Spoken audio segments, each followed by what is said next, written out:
વડોદરાના Kishanwadi અજબડી mill road વિસ્તારમાં આવેલા પ્રોજેક્ટને લઈને 484 પરિવારો દ્વારા બિલ્ડર સામે કરોડોની છેતરપિંડીના આક્ષેપો કરવામાં આવ્યા છે. પીડિતોના જણાવ્યા મુજબ 5 વર્ષ વીતી જવા છતાં ફ્લેટનું પોઝેશન મળ્યું નથી, જેના કારણે પરિવારો લોનની ઈએમઆઈ અને ભાડાના બેવડા બોજ હેઠળ પરેશાન બન્યા છે. બિલ્ડર સામે ગુનો નોંધાયો હોવા છતાં આરોપી હજુ સુધી ફરાર હોવાનું પીડિતોએ જણાવ્યું છે. સાથે જ વિવિધ એજન્સીઓના નાણાં પણ બાકી હોવાના આક્ષેપો કરવામાં આવ્યા છે. આક્રોશિત પરિવારો બિલ્ડરના નિવાસસ્થાને પહોંચ્યા હતા અને કડક કાર્યવાહી કરવાની માંગ કરી હતી.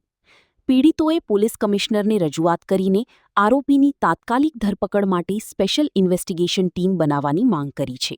ઉપરાંત હાઈકોર્ટમાં જામીન અરજીનો સખત વિરોધ કરવા, બિલ્ડરની મિલકતો અને બેંક ખાતાઓ જપ્ત કરવા સહિતની માંગણીઓ પણ કરવામાં આવી છે. मैं पानीपुरी धंधो करूँ छूँ. सिद्धेश्वर पादेश्वर में मकान लीधुं है 20 लाख रुपया में 2 BHK बराबर. 2-3 वर्ष થઈ ગયા મને મકાન લીધા. મકાનના હપ્તા બી ભરું છું, ના મકાન મારા ભાડેથી છે, ભાડા બી ભરું છું. બરાબર. કેવી રીતે મેનેજ કરું છું મેં જાણું છું. બરાબર ને આ ભાઈ મકાન બનાવીને આપતો નહીં. જ્યારે જઈએ અમે ઓફિસમાં, જ્યારે ઓફિસ બંધ હોય છે અને કામ બધા બંધ છે, અમે એમના ઘરે ગયા ને તેમના ઘરે ગયા તો એના ઘરેથી બી ફરાર છે. બરાબર.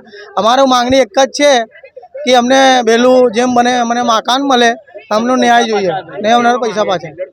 બિલ્ડર મળતો જ નહીં તો શું કહેવા માંગે? મળે તો અમે એની જોડે વાત કરીએ ને. એનો છોકરો મળેલો તો લખીને આવેલો કાગળમાં કે અમે 15 દાડામાં તમને કામ ચાલુ કરીને તમને મકાન આપી દઈશ મહિનાની અંદર.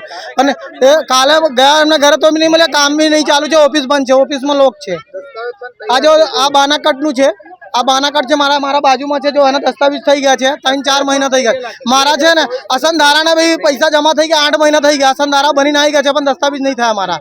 બરાબર. મેં કેવી રીતે મહેનત કરું છું મારું હાથમાં જાણે છે. 3 છોકરા ભણવાના મામૂલી વાત નહીં. મેં સિદ્ધેશ્વર પાર્થેશ્વરમાં મકાન બુક કરાવ્યું છે. તે ટાઈમ પર એવી લાલચો આપી અને મેં બુક કરાવ્યું હતું. એના પણ 2019ની એન્ડમાં મેં બુક કરાવ્યું હતું. મારી પાસે પૈસા હતા તો મેં કીધું ઓન કેશ, એ લોકોએ થોડી ઘણી મને મદદ કરી આપી હતી, પણ મેં ઓન કેશ બુકિંગ ભરાયું હતું. અને ત્યાર પછી એમને કામકાજ ચાલુ કર્યું હતું, પણ પછી 2023 એન્ડ કે 2024માં દસ્તાવેજ આપવાનું કહેલું હતું. 2024માં હું જ્યારે ગયો ત્યારે એ લોકો એવું કહે છે કે ના, અત્યારે કોઈ દસ્તાવેજ તમારો થયો નહીં અને તમે જે 26માં અમે તમને મકાન આપીશું. 24માં મકાનનો દસ્તાવેજ બનાવી આપ્યો, હજુ 26 થઈ ત્યાં સુધી મકાનનું કોઈ પણ કામકાજ અત્યારે ચાલતું નથી અને બધું બંધ છે. આજે 6 મહિનાથી બિલ્ડર જોડે મિટિંગો અમે કરીએ છીએ. અવારનવાર અમારી જોડે મિટિંગો થાય છે. 15 દિવસમાં કામ થઈ જશે, મહિનામાં તમારું કામ થઈ જશે. એ રીતના બિલ્ડરના છોકરાએ લખાણમાં લખીને આપ્યું છે કે 15 જૂનના દિવસે તમને પોઝેશન આપી દઈશું, મકાનો તૈયાર કરી આપીશું. પણ લખાણ આપ્યા પછી કોઈ પણ દિવસનું કોઈ પણ જાતનું કામકાજ થયું નથી. એક કિશોરભાઈ પાનસુરિયા, સિદ્ધેશ્વર પાર્થેશ્વર, ગધેડા માર્કેટની બાજુમાં.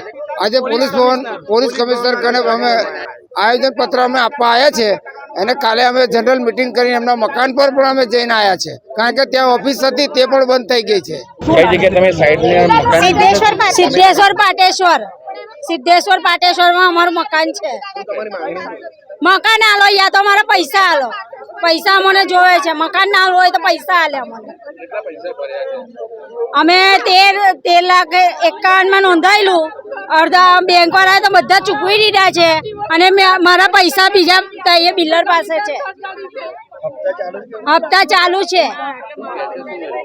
એ દેખાતો જ નહીં ને આવતો બી નહીં, કશું કહેતો બી નહીં. ફોન પર ધમકીઓ આલે જ ગમે તેવી. એવું કે તમારીથી જે થાય ને તોડી લો, તમારીથી જે થાય ને એ કરી લો.